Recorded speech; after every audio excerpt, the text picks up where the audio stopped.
Did you know that every 10 minutes another person is added to the national transplant waiting list? Out of those people, 8,000 of them do not make it because they do not receive an organ in time. As you can already tell, there are many people in need of an organ transplant. So let's talk about it. Hi, I'm Emily Franco, and today I will be discussing organ transplants. I'll be going over the history, the process, as well as the benefits for both recipients and donors. Let me start by explaining what organ transplants are. If you're unaware of what an organ transplant is, it is a medical operation in which an organ or tissue is transplanted into a patient who is in need of a new one. Now that you're aware of what an organ transplant is, let me talk a bit about the history. Let's start with the person who came up with the idea of organ transplantation. The man who came up with the idea of organ transplants was Ulrich Elman. He performed a dog and auto transplant and a dog-to-goat exograft in 1902. Then Ernest was the first to perform 100 kidney transplants on animals and performed the third and fourth human transplant in 1909 using monkey donors. Soon after that, the humans that were used for transplants died. Alexis Carrel, who was the pioneer worker on blood vessel sutures and organ transplantations, was recognized by the Nobel Prize in 1912. The first person who did an organ transplant successfully on a human was Dr. Joseph M.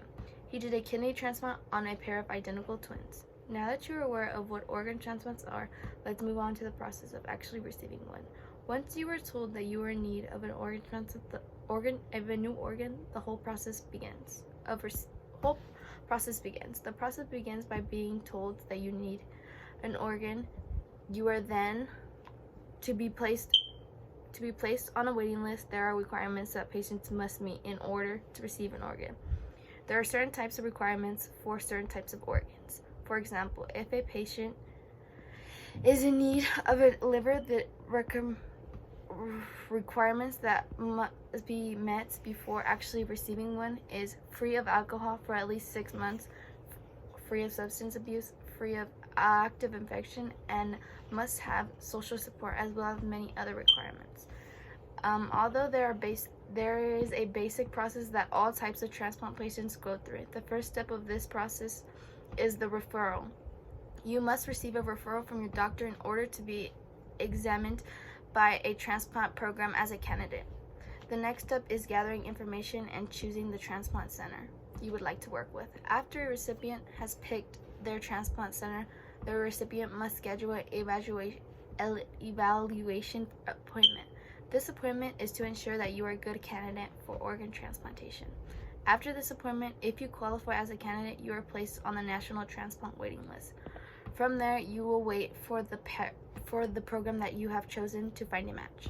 As soon as the organ becomes available, the program that you chose will work as fast as possible to match your blood with the donor's blood. There are 3 main blood tests to determine if the organ is a match.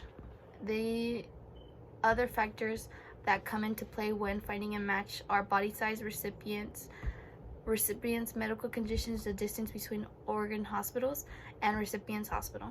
Lastly, the availability of patients. By this, I mean if patient is available in time to come to the hospital. When the organ arrives, the patient should be already prepared and ready to go when the organ gets there, so that when the organ arrives, it is immediately placed into the recipient's body cavity. The patient is placed in observation to monitor the organ to make sure the recipient does not reject the transplant. Now that you're aware of the process of getting an organ transplant, let's look a little at the benefits. There are several benefits for both recipients and donors.